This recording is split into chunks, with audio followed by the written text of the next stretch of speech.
బంగారంతో సమానమైనటువంటి ఫలితాన్ని ఇచ్చేటువంటిది పసుపు కొమ్ములు. పసుపు కొమ్ములు ఇంట్లోకి తీసుకుని వచ్చి కొనుక్కొని పెట్టుకున్నా, లేదా ఇంటికి పసుపు ఆ 1.5 నుంచి 2 మధ్య కాలంలో పసుపు కొమ్ము తెచ్చుకోవాలి. పసుపు పొడైనా తెచ్చుకోవచ్చు జనరల్ స్టోర్ నుంచి, కొనుక్కున్నా చాలమ్మా. లేదా ఆ సమయంలో ఎవరైనా వృద్ధాశ్రమంలో కానీ దేవాలయాల్లో కానీ పసుపుని దానం చేయండి. చాలా విశేషమైన గురుబలం పెరుగుతుంది ఆ 1.5 నుంచి 2 మధ్య కాలంలో.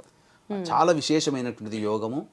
ఇలాగే ఇక చాలామంది అనేక రకాలైనటువంటి సమస్యలతో బాధపడుతూ ఉంటుంటారమ్మా. కాబట్టి ఇక్కడ ఈ బంగారం కొనుక్కునే సమయంలో కానీ పసుపుని కానీ పసుపు కొమ్ములు కానీ కొనుక్కునే సమయం 1.5 నుంచి 2 గురుహోరం ఉంటుంది ఆ గురువారం రోజున.